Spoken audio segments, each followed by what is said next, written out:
Olá, estamos iniciando mais um programa Business 360, um programa em que conversamos com empreendedores, empresários e executivos numa visão 360 graus sobre o mundo dos negócios e do empreendedorismo. E conversamos também com todos aqueles que procuram fazer a diferença e nos inspiram por suas ideias, ações, projetos e trajetórias. O programa é apresentado por mim, Patrick Dorel. E hoje eu tenho a satisfação de receber aqui em nossos estúdios o CEO da Sorvetes Jundiaí, César Bergamini. Tudo bem, César? Tudo bom, muito prazer, uma satisfação estar aqui com você. Vamos fazer esse bate-papo aí. Não, acho super legal, seja muito bem-vindo. Você tem uma história muito bacana de empreendedorismo, que conversou comigo nos bastidores sobre isso. A sua história começou lá com teu pai, então vai ser legal a gente bater esse papo, vai trazer muita inspiração, tenho certeza, aí para os futuros empreendedores, para os executivos, para os empresários, porque hoje a Sorvetes Jundiaí é uma referência, né, no mercado e teve um crescimento fabuloso. A gente vai conversar um pouquinho sobre essa história. Muito legal. Valeu. Maravilha. Show de bola. E a primeira pergunta que eu sempre faço para os meus convidados é em relação ao próprio espírito empreendedor, né?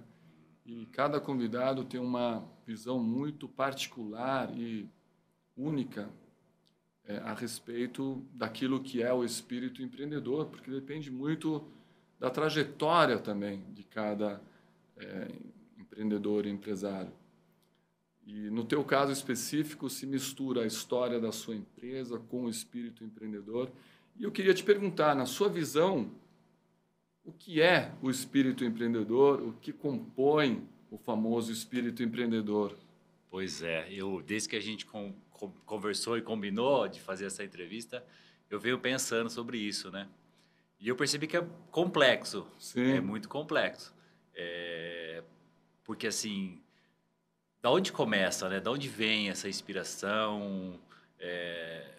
Porque até antes de falar sobre isso, eu andei pensando e falei, pô, no Brasil a gente não tem uma educação financeira, por exemplo, uma educação empreendedora, Exatamente. né? Eu não me lembro, na minha época, de ter uma aula sobre empreendedorismo. Eu fui fazer isso depois de uma MBA na FGV, que a gente foi falar um pouco de empreendedorismo.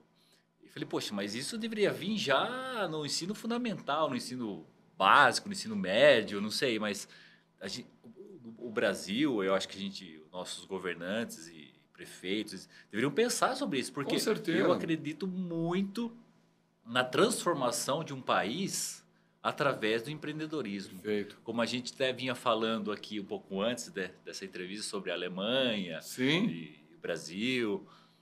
E a Alemanha se reergueu, né, como você mesmo me contou, foi através dos empreendedores, né, através dos empresários. Totalmente. Até fazendo esse comentário, legal que você tocou nesse assunto, César. Eu estava comentando nos bastidores para o César o espírito empreendedor do povo alemão, porque a Alemanha ela é originária das tribos germânicas, né?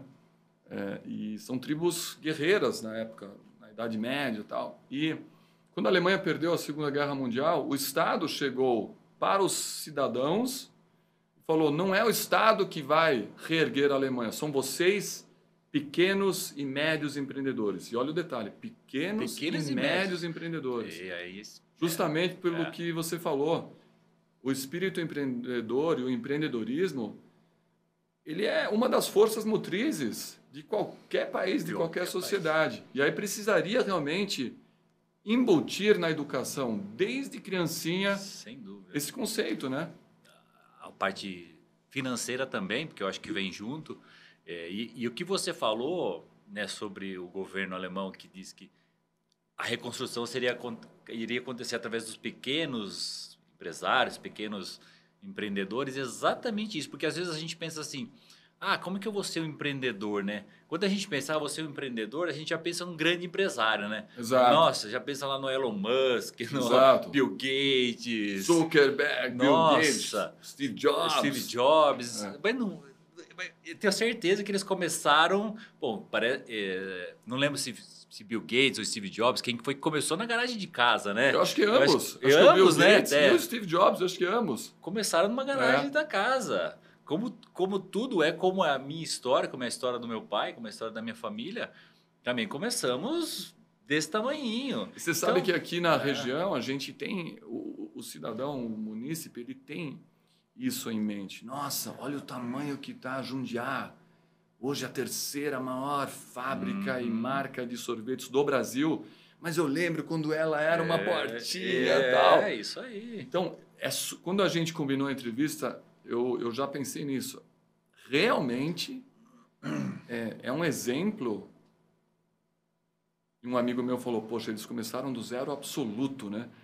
De contar essa história e trazer para os nossos telespectadores um pouco dessa trajetória, né? Mas a gente falando de espírito empreendedor é isso, né? É você ter vontade de fazer a diferença, de não... Você ter uma ideia de um produto, de um serviço... Tudo começa assim, eu acho, né? Com uma ideia, né? Uma Sempre ideia. assim, né? Uma ideia. E aí você tem que dar o primeiro passo, né? Que é colocar aquela ideia, fazer acontecer. E é pequeno, é na porta da sua casa, começando ali. E o mais importante, não desistir, né? Porque o empreendedor, os grandes empresários, eu tenho certeza que eles começaram, na sua maioria, pequenos, mas não desistiram. Exato. Tiveram problemas, muitos problemas durante a sua história. Pensaram em desistir, eu tenho certeza que todos nós aqui já pensamos em desistir alguma coisa, mas não desiste, você não pode desistir. Eu acho que o empreendedor, quando começa do zero, ele tem 1 milhão de motivos que o levem à ideia de desistir. E ele não pode desistir. Não, exatamente. Às vezes os problemas são maiores que as soluções, mas do que a sua ideia. Você acha que a sua ideia vai ser fantástica, fácil de... Não, nunca é muito difícil quando isso acontece. Mas é isso aí, não pode existir. Essa aí, a gente já vai com o nosso diretor Marcelo aqui, que está nos bastidores, fazer o primeiro Reels, que eu queria aproveitar essa sua dica, né? Já sobre empreendedorismo, de não desistir. E depois a gente vai, na sequência da entrevista, ilustrar isso. Como você não desistiu e chegou no sucesso que você está. Então, se você quiser falar aqui para a câmera, primeira dica aí, a gente já está dando uma dica de não desistir. Né? Não tenha dúvida. É difícil, nada é fácil nessa vida, né? A gente tem 1 milhão de problemas pessoais, a empresa sempre tem as suas dificuldades, mas o importante é jamais desistir, porque se esses caras tivessem desistido, se o meu pai tivesse desistido, se esses grandes empresários tivessem desistido, a gente não teria chegado. Não estaria aqui onde a gente está. Você não estaria aqui comigo hoje compartilhando uma história inspiradora, né? Que vai ajudar muitos também a tomarem esse primeiro passo. Uma coisa que eu pensei também esses dias e tem muito a ver com o que você falou, de não desistir, a gente vê casos de pessoas que estão quase chegando no sucesso. E realmente, não, eu não aguento mais, eu vou desistir. Se tivessem esperado mais um pouco, eles acontecem. Desistir no meio do caminho, né? E sabe que isso aí, a gente precisa... Eu gosto muito de Steve Jobs, porque não pela toda a sua criação, tudo que ele... Mas ele fala uma coisa que para mim é muito importante, as pessoas. Pessoas. Como que ele chegou lá? Através da ajuda de pessoas. Totalmente. Dos funcionários, acreditando neles, dando oportunidade. E eles foram... Os funcionários da Apple foram empreendedores também dentro do empreendimento, né? Perfeito. Tinha um grande empreendimento, mas dentro dessa empresa, dentro dessa grande companhia, tem milhares de empreendedores. É a cabeça, né?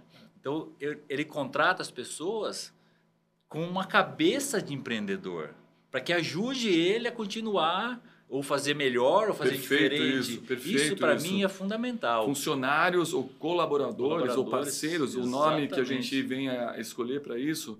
Eu até nem gosto muito do nome funcionário, porque não é uma coisa que funciona. Ele colabora para o sucesso do empreendimento. É muito mais do que isso. E aí é importante, né, César? E você, a prova viva, porque você tem essa visão, você não deve ter preocupação que aquela pessoa que está colaborando com o teu sucesso tem espírito empreendedor e vai roubar a sua ideia ou ela vai adicionar aquilo. Eu costumo fazer assim. Eu sou uma pessoa que sou o CEO e conheço um pouco de cada área. Mas eu conheço um pouco de cada área. Eu gosto de contratar funcionários, colaboradores que conheçam mais do que eu naquela área. Por exemplo, nós vamos contratar alguém de vendas, né?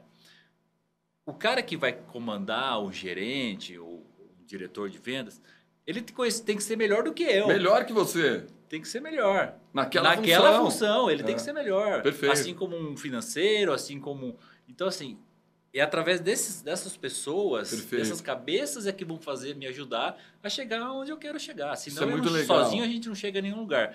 E se você não souber contratar pessoas que te ajudem, que tenham a mesma cabeça empreendedora e de preferência melhor do que você, essa é a humildade que a gente tem que ter. A gente tem que saber que tem pessoas que sabem mais do que a gente em cada área. Eu conheço um pouco da empresa, porque eu nasci lá, né? Então eu conheço tudo aquilo, mas tem pessoas que sabem mais do que eu. Perfeito. E aí... Isso é uma grande vantagem também quando a gente conversa com empreendedores, empresários de grande visão. Porque no mundo corporativo, e eu dou exemplo da minha trajetória também, eu fui executivo durante muitos anos e depois eu me transformei em empreendedor.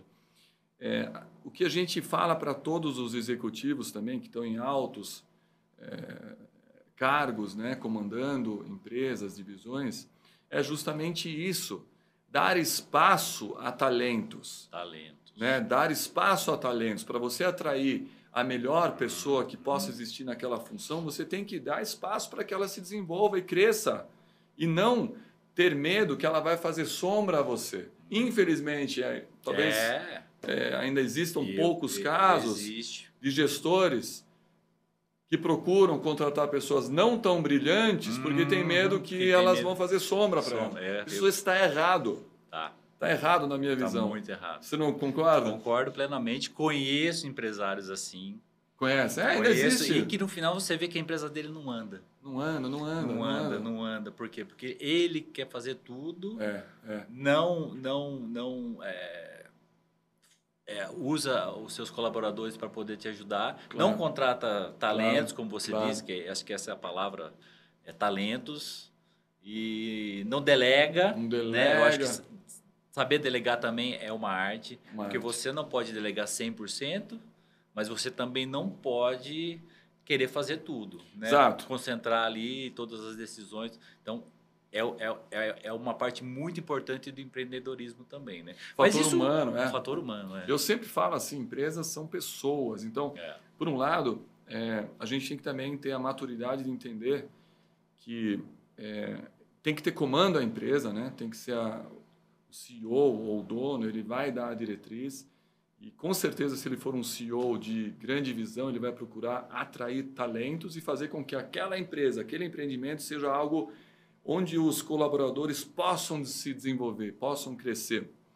E, por outro lado, os colaboradores têm que ter também a noção que aquele empreendimento está oferecendo uma oportunidade de crescimento para ele, porque lá atrás alguém arriscou o próprio capital, passou pelas dificuldades, cresceu, prosperou e agora é uma grande empresa. Então, ele tem que valorizar também isso. E não querer também... Não, agora estão me dando liberdade. Eu sou o novo CEO aqui da Sorvete. Não existe. Tem que ter cada um sabendo valorizar a contribuição e o papel do outro, né? Não tenha dúvida. Por isso que eu sempre gosto de comentar sobre Steve Jobs, porque todas as frases que eu vejo Steve Jobs, ele fala muito das pessoas, muito dos talentos, muito da ajuda que elas proporcionam para ele. E é isso, é uma troca, né? É uma sinergia, uma simbiose, né? A gente tem que dar e receber o tempo todo, né? A troca, né? Você ensina um pouco e aprende, ensina e aprende. E é isso que transforma a empresa num algo maior, né? Mas tudo, a gente está falando de grandes empresas, mas tudo tem um começo, né? Importante. Eu queria ressaltar isso, que para mim é super importante. A gente fala empreendimento, empreendedores, empresários, mas tudo tem um começo. Onde tudo é difícil. Onde tudo é difícil, mas a maioria começou pequeno. E teve um funcionário, ou não teve nenhum, depois teve um, depois teve dois. É assim que funciona. Então, às vezes as pessoas, mas eu nunca vou me tornar um empreendedor. Se você não começar... Se você não começar do minúsculo empreendimento, qualquer que seja, do mais simples. Por isso que ainda volto lá no tema da educação, né? Sim. Se a gente tiver uma educação, pelo menos para abrir a mente, abrir os olhos da gente, poxa, como é que eu sou empreendedor? Como é que eu faço? Como é que eu começo? Né? Às vezes é difícil mesmo. Como é que eu me preparo? Qual área que eu vou... Né? Eu vou fazer aquilo que eu gosto? Isso. Ou aquilo que realmente é um nicho que pode dar certo? Começa com essa escolha difícil, né? Isso é muito importante. É muito. Porque às vezes o cara gosta de... eu gosto de celular. Mas você vai criar um novo celular? Talvez seja um segundo momento. Passo muito grande. Criar algo que tem um nicho. Uma capinha para o celular. Uma capinha para um celular. Vamos começar com... Boa. Né? E depois, quem sabe, a gente pode um dia fazer Isso é muito importante. É isso. E a gente fala assim, né? Nesse momento, queria até fazer um link com algo que eu sempre falo aqui no programa. Risco, né? Medo do risco. Você falou e ressaltou, tudo tem um início. Muitas pessoas que nos assistem, até pela educação mais conservadora, talvez, os exemplos dos pais que querem sempre proteger os filhos, foram criados numa perspectiva de gerenciar o risco e não tomar risco. Mas não existe empreendimento que não tenha que lidar com risco, né, César? O empreendedor é aquele que mergulha num mar de tubarões. Isso, boa. Sem medo. Sem medo. Ele vai lá e mergulha de cabeça e sai do outro lado lá. Talvez ele se transforme também num tubarão. Com os arranhões. Mas, ou ele se transforma num tubarão, né? Como tem até alguns programas de... Shark Tank. Exatamente. E um dia você pode se transformar num tubarão também. Mas é isso, empreendedor é mergulhar de cabeça e aí tomar os riscos, porque empreender no Brasil é muito difícil, é muito arriscado, mas temos muitas histórias de sucesso. Eu acredito isso que eu quero... vale a pena. Aqui no nosso programa, César, a gente busca essa inspiração, né? Então, a gente fala com pequenos empreendedores, médios e grandes empreendedores e empresários como você, porque o sentimento de querer fazer e continuar no seu propósito é igual. Desde o cara que vende biju, com esforço, e todo dia levanta... cedo para tentar vender um biju a mais do que no dia anterior. E ele está começando. E se ele continuar assim, quem sabe ele vai se tornar um distribuidor de biju, um fabricante de biju. Depois ele vai mudar para o biscoito. Vai colocar outros produtos. Exatamente. Que aí começa a girar uma sinergia, né? Como a gente lá na Jundiá, a gente começou com uma fábrica de sorvete, uma pequena fabriquinha de sorvete. Conta essa história pra gente, então. Como é que iniciou? Em 77, né? Em 77, é aquilo que a gente está falando. Meu pai é empreendedor nato, né? Tá na veia, no DNA. Tá na veia, já nasceu empreendedor, porque ele criou do nada, do zero, e aí toda a história começou com ele. Exatamente uma história de empreendedor que a gente tem, muitos no Brasil e no mundo, de começar pequeno, com uma sorveteria, e aí vai crescendo. Revendendo ou já produzindo no início de tudo? Já produzindo. Mas com duas maquininhas, bem pequenas, uma sorveteria de bairro lá na Gapeama, né? Na verdade, ele começou até um pouco antes, junto com o irmão dele, que já trabalhava também com sorvete, depois ele... acabou adquirindo a Jundiá, que já era ali no bairro da Gapeama, em Jundiaí. Esse nome Jundiá é da região? Tem um peixe que chama Jundiá? Quando ele comprou essa sorveteria, já chamava Jundiá, ele gostou e deixou esse nome. Não, e você sabe, César, está se tornando, pelo tamanho da Jundiá hoje, antigamente o pessoal achava que era um peixe. Hoje acham que é um sorvete. Pela importância... Do nome Jundiá, não só no estado de São Paulo, mas no Brasil. Então, a gente percebe como a marca vira sinônimo de um produto. Então, começou lá na Gapeama. Começou lá, e é isso. É aquela história de empreendedor que nunca desistiu, né? Nunca desistiu. Foi Tivemos difícil. muitas dificuldades. E aí, depois, eu entrei, o meu irmão também entrou, a gente cresceu lá dentro, né? Primeiro atrapalhando bastante, brincando muito. Tomando muito sorvete. Tomando muito sorvete. E depois a gente viu que a gente precisava ajudar, e aí a gente começou a estudar e entender o negócio, né? Primeiro entendemos todo o negócio, para depois começar a ajudar, né? E aquilo que você falou, a Jundiaí hoje, né, é uma empresa grande de referência que leva o nome, né? Quase o nome de Jundiaí, com né, certeza, para o Brasil, né? Não leva, e é sinônimo. Eu estava falando sinônimo. com um amigo meu, empresário executivo de São Paulo, e ele não mora em Jundiaí. Ele mora em São Paulo e viaja o Brasil e o mundo, e ele tem o nome Jundiaí associado a sorvete e uma empresa grande de sucesso. Então, isso é muito legal, é até motivo de orgulho para a nossa cidade, né? Porque está levando o nome de Jundiaí, Brasil afora, e virou meio que sinônimo, né? E aí eu estava vendo a tua história, né? A tua história tem bastante coisa até na internet, pública, das entrevistas que você deu e tudo mais. Quando você começou, quer dizer, quando o teu pai começou, veja, o mercado de sorvetes, ainda mais no Brasil, é um mercado extremamente competitivo, onde, no mínimo, aí eu posso falar 2 players enormes, gigantes, um é a Unilever, outro é a Nestlé. Eu trabalhei na Unilever, eu sei como eles são parrudos em termos de marketing, de produção, de qualidade. A Nestlé nem se fala, também gigante. E o teu pai e vocês falaram, nós vamos nadar junto com esses tubarões. Pois é, se você pensar por esse lado, né, você vai falar, poxa, tem 2 grandes multinacionais, eu jamais vou poder... Eles vão me esmagar. Vão me esmagar, jamais vou fazer sucesso, jamais vou crescer.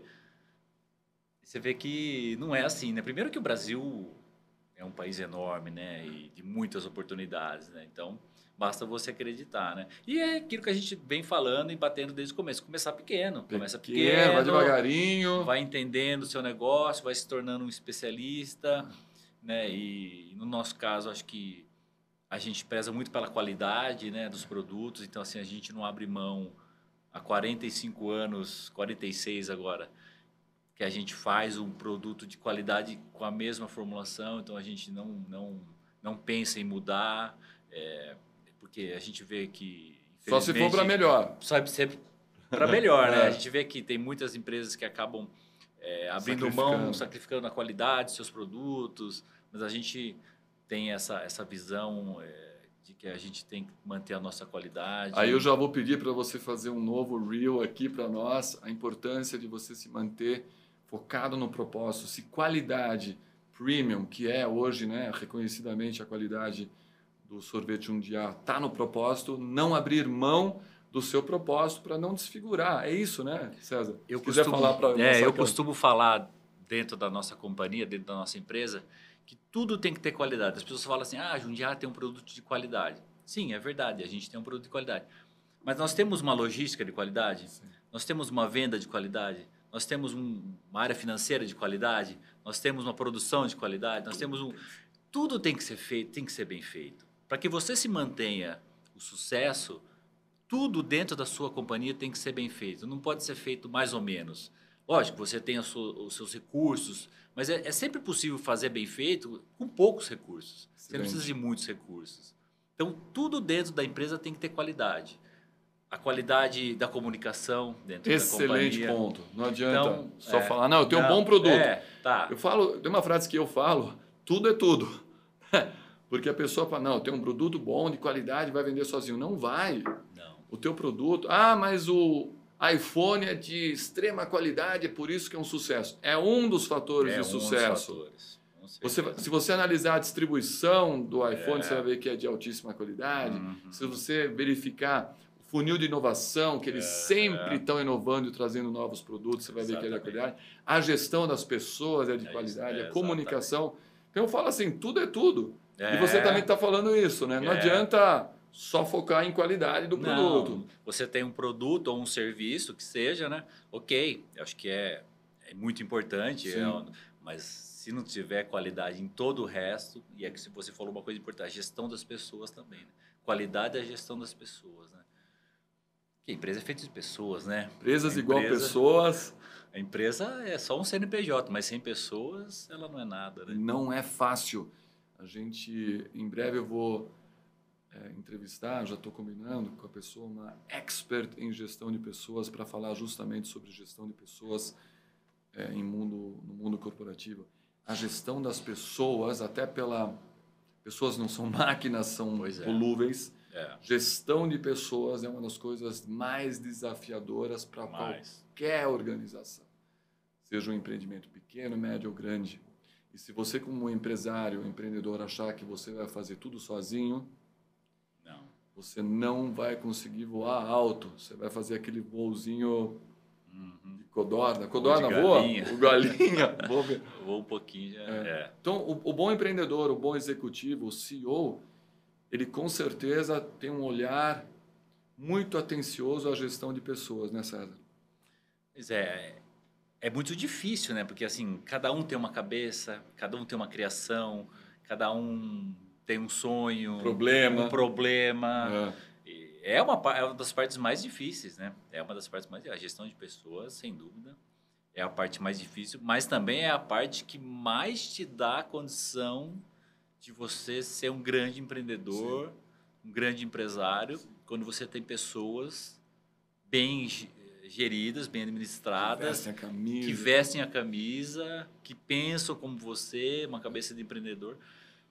Então, assim, são dois lados, né? Você tem os problemas, né? Hoje a gente tem lá quase 800 funcionários. Quase 800 funcionários, então, grande. É grande. Então, você veja que a gente tem que gerenciar todas essas pessoas, desde de todos os níveis hierárquicos.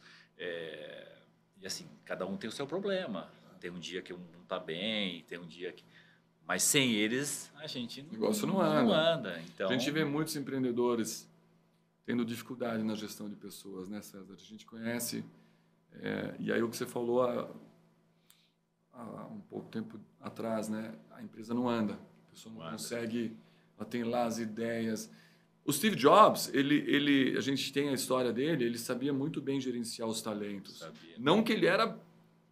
Essa palavra acho que nem deve ser usada. Bonzinho. Ele não era bonzinho com ninguém. Ele tinha lá o critério de desenvolvimento da empresa, ele colocava metas, mas ele conseguia transformar o seu sonho no sonho da pessoa. Daqui a pouco ele tinha não sei quantas mil pessoas sonhando junto com ele. Sonhando junto, é isso aí. Fazendo parte daquela história. Imagino que você possa ter alguns colaboradores que acompanharam toda essa trajetória de evolução. Sim. O teu mais antigo deve ter... Muitos... Tem funcionários sei lá, lá, 20, eu acho que com 20 ou 20 e poucos anos. Ele viu toda essa grande evolução. Viu a grande evolução. Maravilhoso. Queria então agora... Você teve uma passagem, né, na verdade, também muito interessante, que é um tópico muito legal aqui no empreendedorismo. Você fez uma passagem com um sócio investidor, né? O Semenzato. É um investidor. Hoje você não está mais com ele. Não. Mas me conta Mas foi uma experiência bem legal. Se você puder contar. Claro. Faz parte do empreendedor buscar parceiros, investidores, pessoas que podem colaborar para aquela visão e transformar e aumentar ela, né?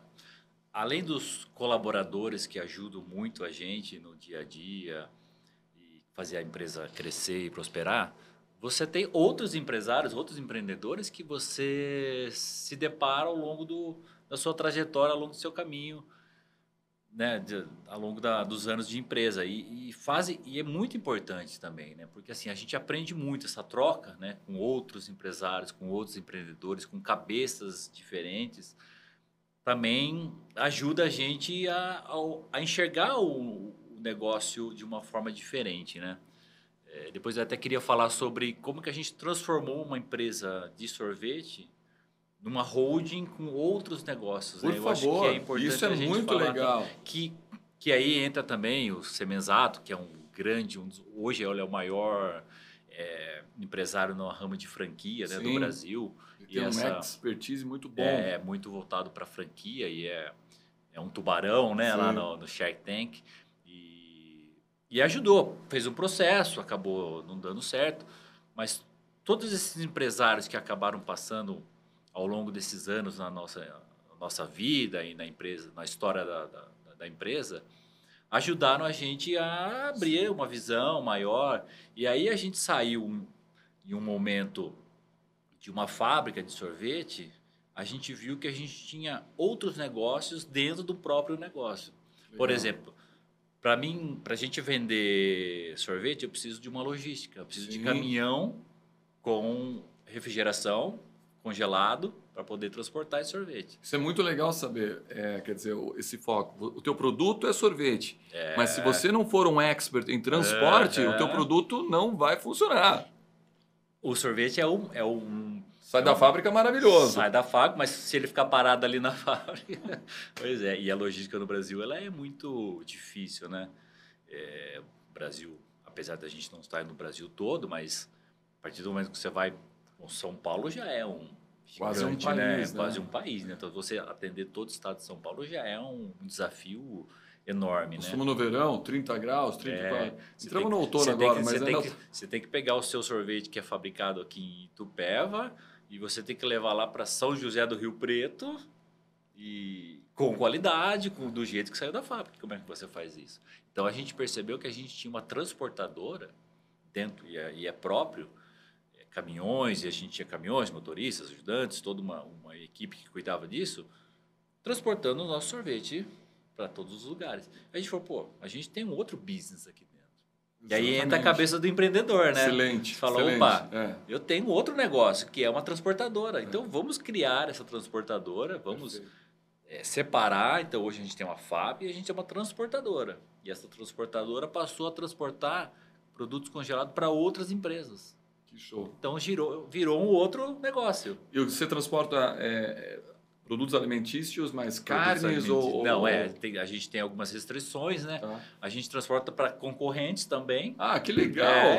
Não, por que não, né? Olha que ideia legal. Isso é uma ideia que o americano faz muito bem isso, né? Sem problema, sem crises de identidade. Sem crise. Você não tem tantas fábricas que nem você tem no Brasil, apesar de são pequenas, por exemplo, vamos falar de sorvete. Nos Estados Unidos você tem poucas fábricas de sorvete. Sim. Mas as pessoas vão lá e produzem. Por que você precisa ter um ativo? Né? Precisa ter uma fábrica com funcionários. Eu posso produzir com terceirista? Com um terceiro, né? E ter a minha marca. Eu posso transportar com outro transportadora, seja da Jundial ou outro. Então, quer dizer, você não precisa ter o ativo, né? Maravilhosa difícil, essa ideia. Né? E o que chama muito... Duas coisas, né? Primeiro, o empreendedor fica atento que às vezes ele tem um negócio de altíssima qualidade, excelência no serviço, porque você está lidando com os teus próprios produtos, transportando, né, para que fiquem sempre bons. Então, o serviço que você presta para você próprio já é excelente. Por que não transformar num business? Essa é a primeira coisa importante que você falou nesse trecho. Outra coisa, não tem problema servir o concorrente, porque é o business de transporte. E também não é só pelo transporte que você está alimentando o teu concorrente com... Não, ele no tem final, um monte se você de não coisa. prestar esse serviço, alguém vai prestar. Alguém vai prestar. Ele vai encontrar. Ganhar. Exato. Ele vai encontrar e alguém vai ganhar dinheiro. E aí depois a gente falou, então eu tenho sorvete, eu tenho uma transportadora de congelados, né? Sempre no congelado. A gente falou, por que a gente pode vender outros produtos congelados? E aí veio uma outra ideia. Outro insight. Aí a cabeça do empreendedor não para, né? Legal. Vamos criar, então, uma outra empresa para vender produtos congelados para o mercado. Legal. E aí a gente começou a vender pão congelado, legumes, queijo, diversos outros produtos. Como comércio daí? Como comércio. Não produzindo. Que legal. Sendo um distribuidor, distribuindo produtos. Então, você veja que dentro do negócio, a gente começou a entender que a gente tinha várias outras oportunidades, né? Até porque você vende para supermercados e onde você vende os legumes também. Pois é. Então, eu já vou com o caminhão lá. Você já vai com o caminhão lá. Já vou lá. E fico parado lá, esperando. Então, eu já levo agora, eu levo o produto do meu concorrente, eu levo o sorvete e levo o legumes congelado. Isso é muito inteligente, porque isso te gera... É um negócio à parte dentro da holding, mas que gera receita, lucratividade, como qualquer negócio, que o empreendedor tem que sempre ficar atento a isso. E aí retroalimenta a holding, porque vai ficando cada vez mais robusto. Eu trabalhei na Unilever, né? Eles têm N marcas que compõem ali tudo que o supermercado compra. Exatamente. Então, porque o destino é o mesmo. Às vezes o comprador é o mesmo. Também. Então você acaba realçando para o negócio aquilo que você faz bem. E aí a visão do empreendedor, né, pessoal? Os nossos telespectadores aqui, ficar atento às oportunidades. E focar, desculpa. Não, imagina. Eu me empolgo com ideias boas que eu ouço. Ontem eu escutei um empreendedor falar, é muito importante ficar com a ideia em torno do que você faz e não só ficar naquele produto. Mas aí você também tem que eu acho que é uma dica importante, focar naquilo que você é melhor. Por exemplo, nós somos muito bons em transportar produtos congelados. Então, eu consigo transportar um sorvete muito bem, consigo transportar um outro produto congelado muito bem. Só que em algum momento a gente falou, poxa, a gente tem isso, tem aquilo, vamos criar um outro produto. A gente criou o suco. O suco? No suco. A gente tentou esse mercado. E aí a gente começou a ter problema. Por quê? O suco não é transportado no mesmo caminhão. Não é congelado. Ele é resfriado. Verdade. Então a gente saiu muito daquilo que a gente domina. Perfeito. E aí a gente teve problema. Então, assim, nem tudo que a gente faz lá dá certo, nem tudo, né, funciona. Não é também o Midas, né? Não tudo é. Então, eu acho que se tem uma dica, você tem um conhecimento, você é bom naquilo, foca naquilo. Perfeito. Foca naquilo que você sabe fazer. Eu sei fazer muito bem transportar, fazer sorvete, que é o nosso principal business, mas também sei transportar muito bem. Produtos congelados. Quando eu quis transportar produto que não era congelado, a coisa já não deu muito certo. Cara, muito legal. Então, histórias que a gente vai... Coisas que a gente vai aprendendo na vida e... Não, são valiosas pra caramba essas dicas. Eu, num dos programas anteriores, eu até fiz um melhores momentos sobre isso, falando que o empresário e o empreendedor que tem a nobreza de compartilhar também aquelas tentativas que não deram certo, tem um valor enorme. Claro. Porque você passa muita credibilidade quando você fala, olha, gente, nem tudo... Porque não existe alguém... Não, que às vezes você olha para o empreendedor lá, para o empresário e fala, nossa, o cara... Tudo que ele mexe é Midas, né? Não é. A gente erra muito. Por isso que os passos... Por isso também, por exemplo, você começa um novo negócio, dentro você tem uma grande empresa, você vai começar um novo negócio. Começa pequeno também. Sim. Porque se você começa grande... Então, do mesmo jeito que a gente começou com sorvete lá, 46 anos atrás, a gente começou com suco do mesmo tamanhinho, assim, minúsculo. Excelente. E aí a gente já viu que não deu certo.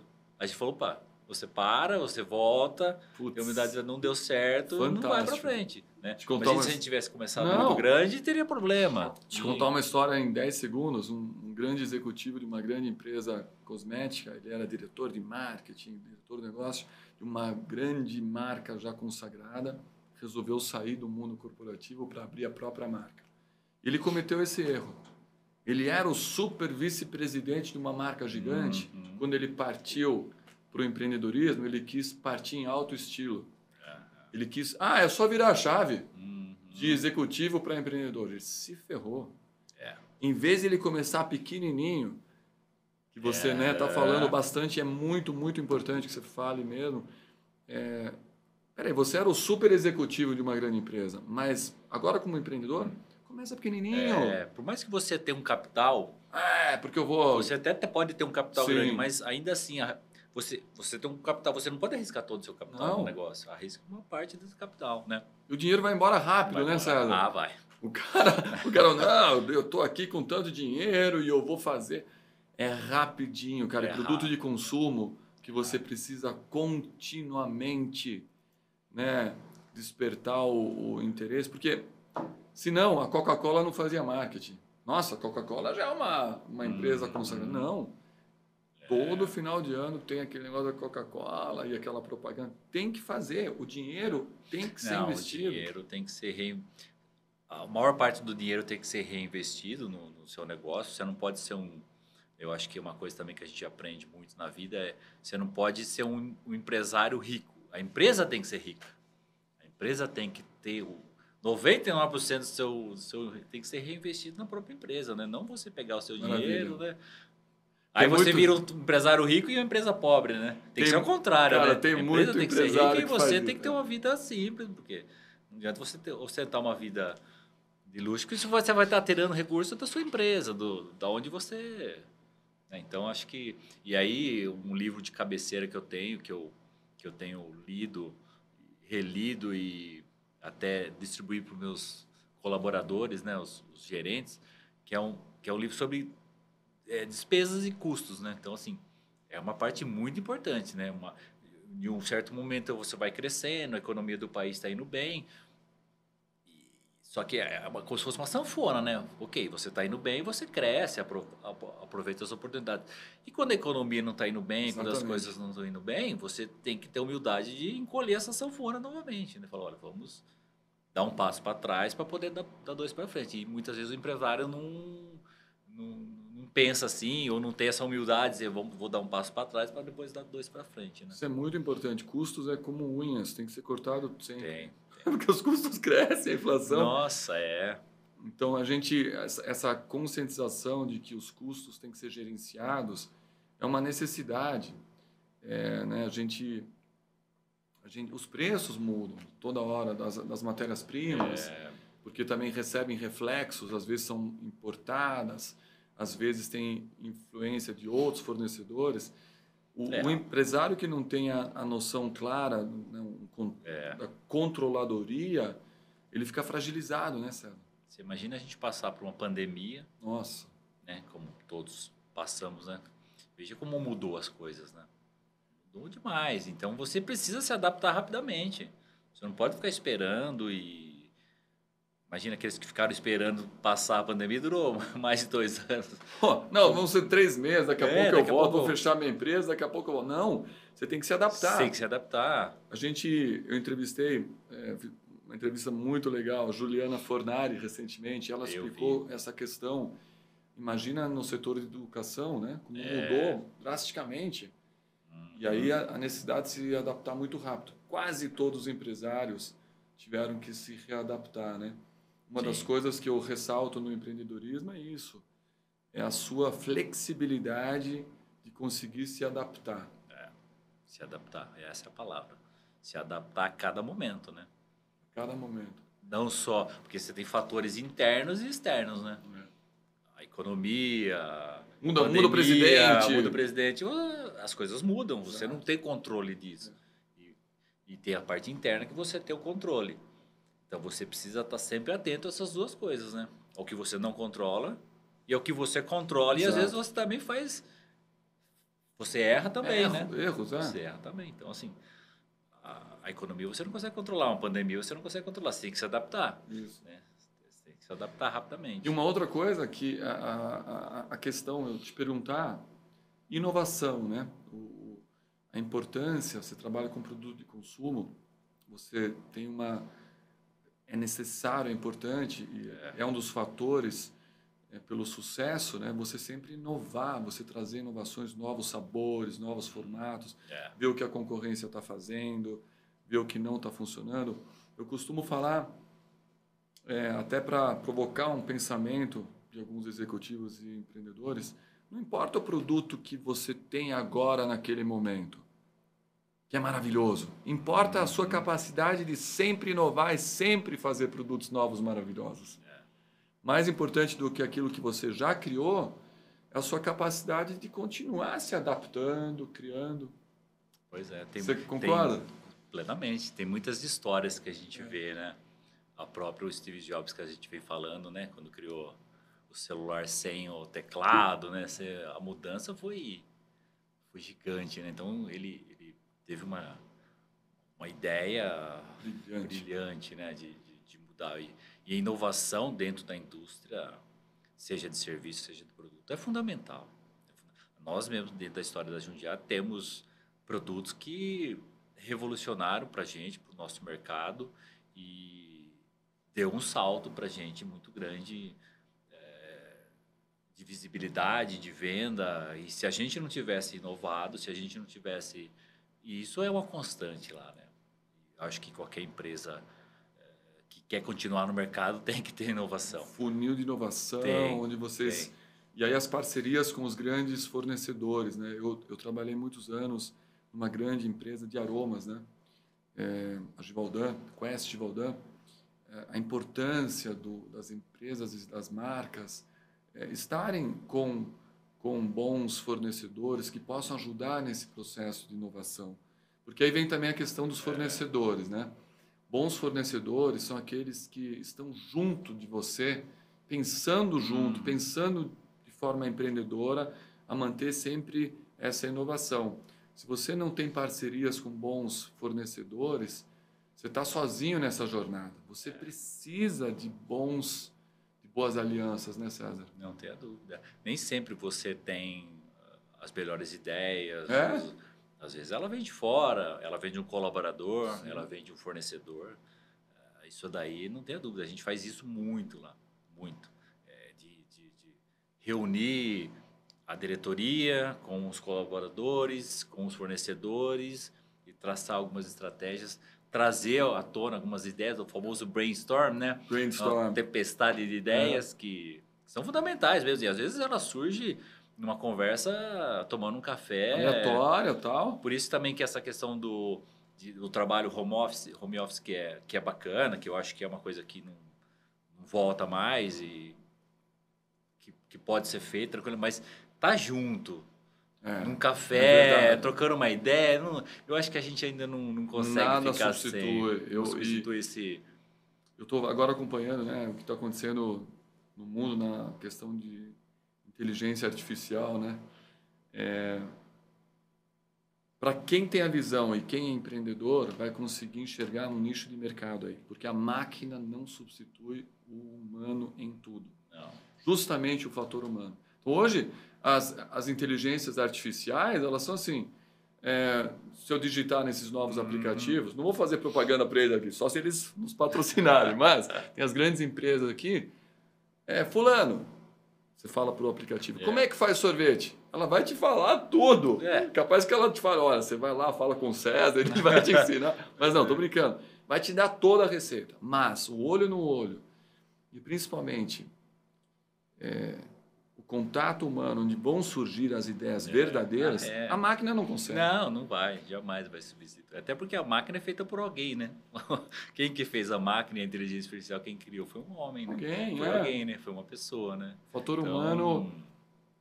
Ela vem para ajudar, não tenha dúvida, né? A tecnologia, as novas tecnologias estão ajudando a gente sempre. Acho que a gente tem que estar atento a elas, não tenha dúvida, né? Mas ela jamais vai substituir. Ainda mais você, por exemplo, sorvete. É um momento de indulgência. É um momento de prazer. Um momento, uma sobremesa, ou qualquer... Na verdade, o sorvete você toma em qualquer momento, né? Mas... você está no cerne de algo que a máquina não vai substituir. A máquina não vai te dar o que o teu produto, no caso específico, vai dar, né? Então, a minha geração viu a chegada da internet, né? Eu lembro que quando eu comecei a trabalhar, não tinha nem e-mail, mas rapidamente eu mandei meu primeiro e-mail, eu estava trabalhando na Procter & Gamble, uma grande multinacional, e eles estavam introduzindo a comunicação, o e-mail. Quando eu estudei na Unicamp, um amigo meu do departamento de física, ele já mostrou, Patrick, vem aqui, que eu vou te mostrar um negócio que está rolando aqui, capaz que isso aqui funcione. Eu falei, o que é isso daí? Ele me mostrou os primórdios da internet, ali no departamento de física. Mas rapidamente surgiu a internet, mudou o mundo, acho que de 95 para cá, parece que cada vez mais rápido. Mas os momentos de prazer, indulgência e alimentação, ninguém vai substituir. Né? Não. O teu mercado está garantido.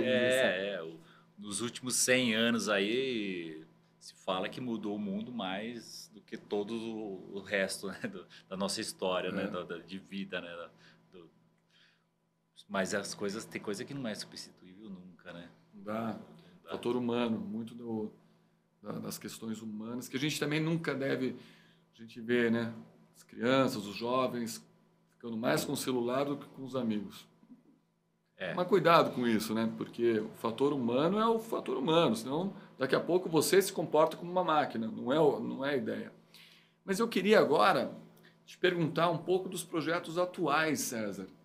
A Sorvete Jundiaí, uma das maiores marcas, empresas, fabricantes de sorvetes do Brasil, em franca e plena expansão.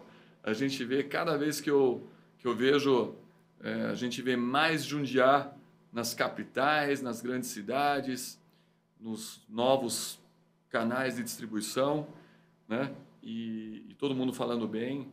Isso também é importantíssimo, porque o branding, né? Se você firmou o teu branding, você conseguiu vencer nessa grande batalha do marketing. Mas quais são os projetos futuros que você queira ou possa compartilhar? Porque do jeito que está indo, qual que é o limite da Jundiaí? Está aqui, a terceira maior do Brasil. O Brasil consome muito. Para onde que você vai desenhar a Jundiaí? Primeiro a gente tem que olhar o mercado, né? Como é que tá, né? Depois sair da pandemia, as coisas agora acho que estão voltando um pouco ao normal, a questão da inflação, que isso dificulta muito, né, a vida das pessoas. A inflação, ela parece que até hoje tem a reunião do Copom e aí vai continuar com os 13,75%. Assim, isso influencia muito. Isso influencia demais a economia. Então, a gente precisa primeiro olhar para essa questão.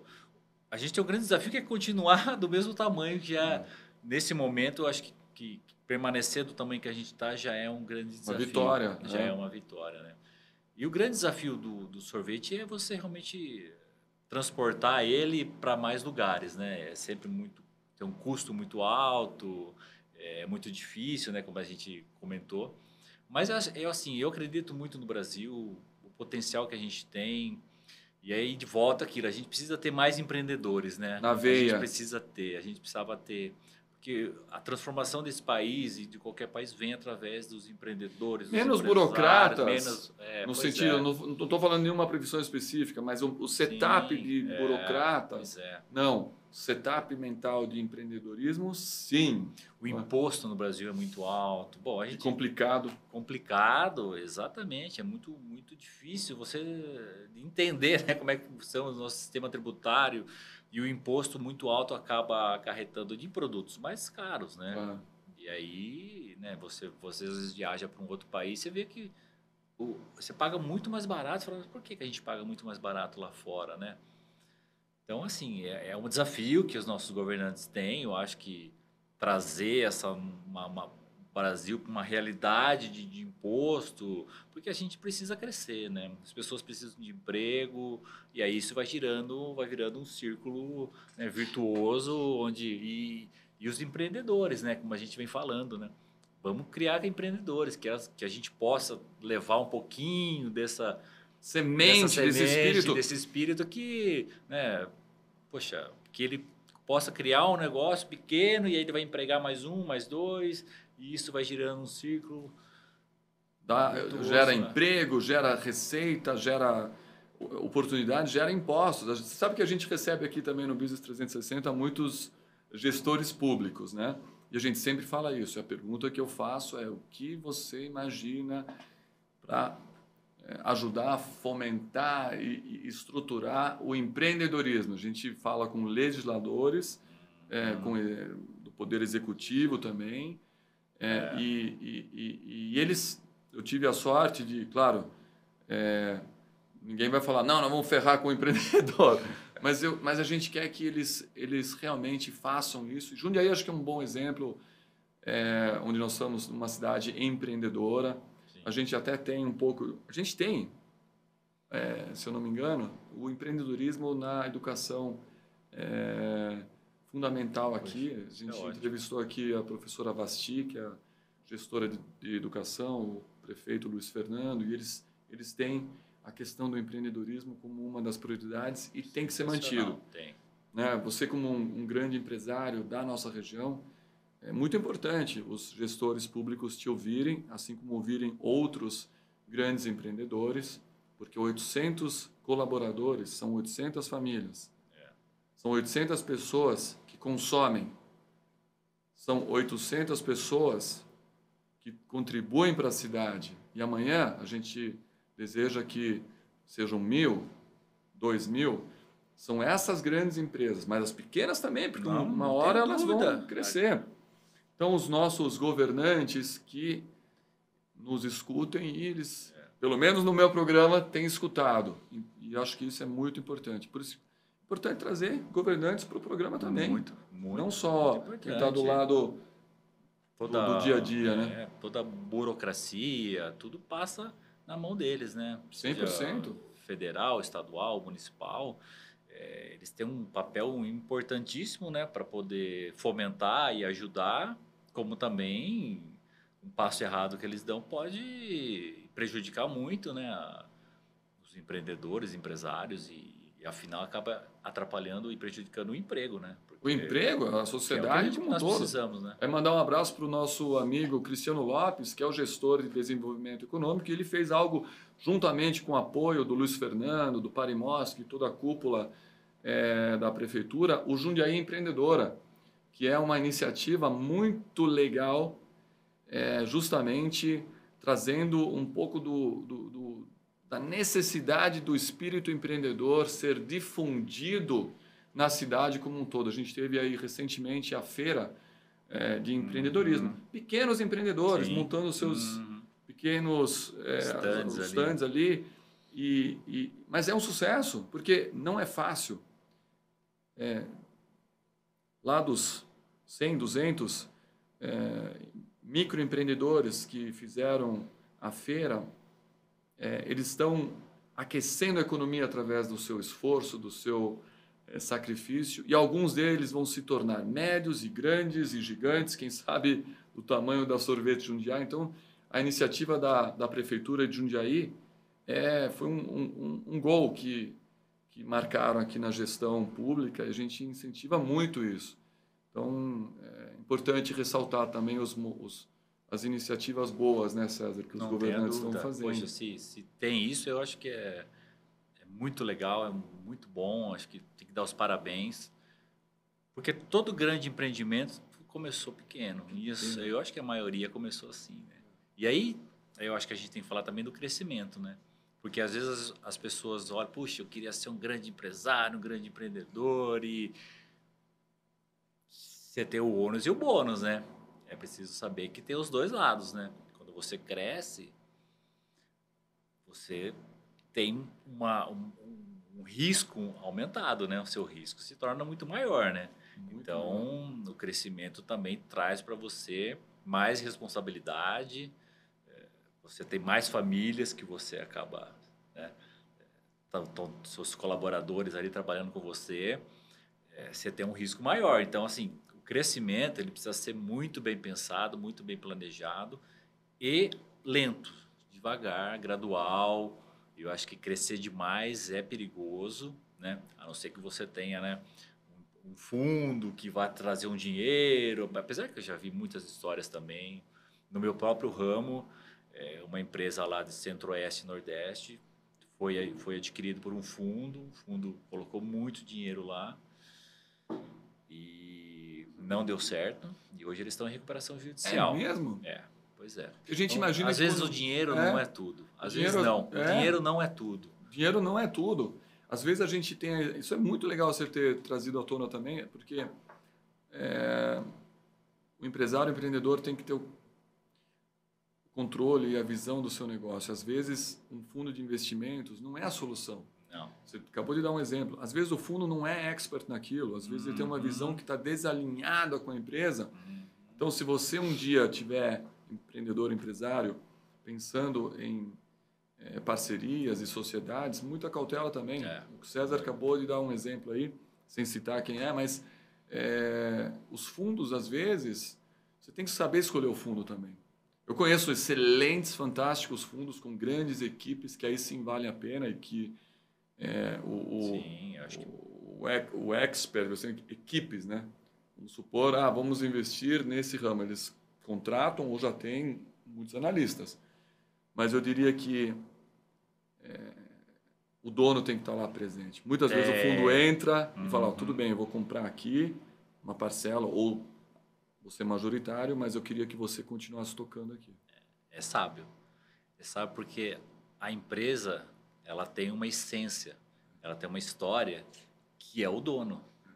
A partir do momento que você quer mudar tudo, você está correndo um risco muito grande, porque você perde toda a essência daquela empresa, né? Então, as grandes... Quando você vê, a gente vê muita história de fundos que entram e querem mudar tudo, eu já vi muita coisa dar errada, porque você muda a essência, a empresa tem uma essência, né? O dono, né? Chegou ali por causa da essência. Aí chegou o fundo, muda a essência, fica no vazio. Fica no vazio, fica um vácuo ali, né? Perde, perde às vezes até a empatia com os colaboradores. Pô, mas agora não tem mais aquilo. Tem que tomar muito cuidado, né? Eu acho que é super válido, importante qualquer empreendedor se familiarizar, se é que ele tem esse objetivo, né, de fazer parcerias e sociedades, mas os fundos que realmente valorizam essa essência são aqueles que vão conseguir, aí sim, catapultar talvez o negócio a um outro nível, né? Não perder a essência do dono. Porque, estava falando, né? Fator humano, né? Essência, pessoas gostam de pessoas. Se o César hoje é a figura à frente, né, da Jundiaí, e você é uma pessoa conhecida, tirou o César, que não vai nunca... Mas cadê a Jundiaí? Cadê? Parece que... Não tem mais. Então mudou o quê? Virou uma... Então é muito importante essa questão da essência que você comentou. Porque eu acho que tem uma coisa muito importante que acontece no ambiente corporativo, que é a confiança. Sim. Então, quando você tem um dono, uma empresa que tem um dono, que está lá sempre, por mais que esteja indo bem ou não está indo tão bem, que faz parte da história, em 46 anos de história, teve momentos muito bons e teve momentos muito difíceis. Sim. Mas a gente estava lá e a gente passava essa confiança para as pessoas. Olha, nós estamos num momento difícil, nós vamos superar, ou nós estamos num momento bom, nós vamos crescer. Então, tem uma coisa que se chama confiança. Confiança. Né? Ao longo da história da sua empresa, você adquiriu isso, né? Sem forçar, né? A confiança ela vem natural. Você conquistou isso. Isso daí. Aí, não só do consumidor, mas dos fornecedores, colaboradores. Quando você tem uma mudança muito grande, com um fundo adquirindo ou comprando parte ou total, e aí muda toda essa essência, toda a confiança acaba, né? E aí você fala, e aí, né? E aí que começa o problema, né? Porque quando as pessoas não confiam mais na empresa, né? Não acreditam mais, aí é o começo do fim. Não, muito legal isso que você está falando. Isso aí realmente vai ser um destaque também da entrevista. Agora aqui eu combinei com o nosso diretor, o Marcelo, eu vou fazer inaugurar hoje no nosso programa um quadro de frases inspiradoras. Porque você sabe que aqui no programa, uma das principais coisas que a gente busca é também despertar inspiração nas pessoas, né? Então, esse quadro aqui são frases inspiradoras. E aí eu vou falar uma frase aqui para minha câmera, que é o seguinte: sonhos sem disciplina produzem pessoas frustradas. Mas disciplina sem sonhos produzem pessoas que só seguem ordens, pessoas que não criam nada. Por que eu estou falando essa frase? A importância de unir o sonho, que todo empreendedor tem, com a disciplina, que está representando essa questão de determinação, levantar todos os dias cedo, trabalhar duro, se esforçar, ser resiliente. Então, sonho sem disciplina frustra, que é quase uma poesia, né?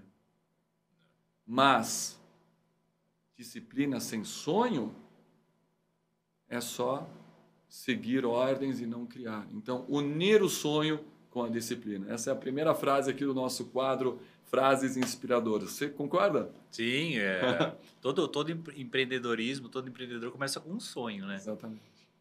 Mas e aí? Só o sonho talvez não te leve a lugar nenhum se você não tiver muita disciplina, muita resiliência para seguir aquele seu sonho, né? Maravilha. É isso aí. E agora, chegando mais ou menos nessa nossa etapa do programa, que eu gostaria que você passasse uma dica para os nossos seguidores e telespectadores. Pode ser uma dica de empreendedorismo, pode ser uma dica para ter sucesso na vida profissional, ou até uma dica pessoal, né? Porque o empreendedorismo, ele engloba muita coisa. Ele engloba a maneira como você enxerga a vida, ele engloba a maneira como você lida com a vida. Então, nesse momento, queria que você, para a sua câmera, desse uma dica para os telespectadores aí, porque, afinal, uma dica de César Bergamini, CEO de uma das maiores empresas de sorvete do Brasil, que chegou lá, né, que iniciou do zero absoluto, e chegou lá, sendo hoje uma das maiores empresas de sorvetes do Brasil. É uma dica que todo mundo vai ouvir com muito cuidado. Puxa, é uma responsabilidade muito grande, né?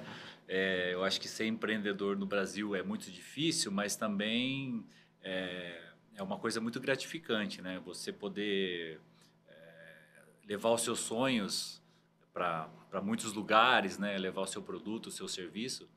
Mas é sempre importante você estar amparado e junto com grandes pessoas, né? Pessoas que sonhem com você. Então, se eu pudesse dar uma dica, se você quer ser um empreendedor, procure alguém que acredite no seu sonho também. Pode ser começar com a sua esposa, com o seu marido, com o seu filho, um pequeno negócio, mas que acredite naquilo que você quer, né? Acredite no seu sonho e passe confiança para eles, né?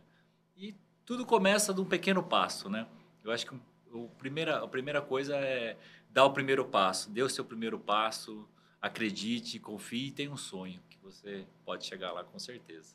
Maravilhoso. César, a gente chegou mais ou menos aqui no final da nossa entrevista. Você tem algumas anotações, algumas coisas que você gostaria de adicionar? Eu já fiz, mas já falei. A gente acabou conversando. Não, é natural. Ao longo. O legal de entrevistas assim, né, que o papo flui de forma natural. Muito bom. Que é o que eu sempre estimulo aqui, né, a gente trocar experiências, trocar ideias. Eu queria te agradecer enormemente por seu tempo, sua disponibilidade de participar aqui do nosso programa Business 360. Foi uma grande satisfação ter você hoje aqui.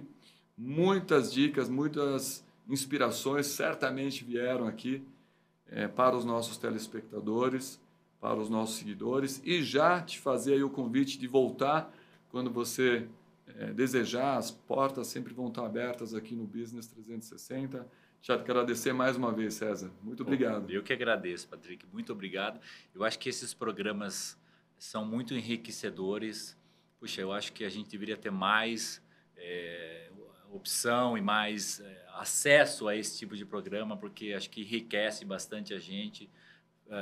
Para mim foi muito bom, porque às vezes a gente, dando uma entrevista, a gente também relembra algumas coisas e acaba falando coisas que a gente tá parado, e então flui, né, as coisas. Então acho que é excelente.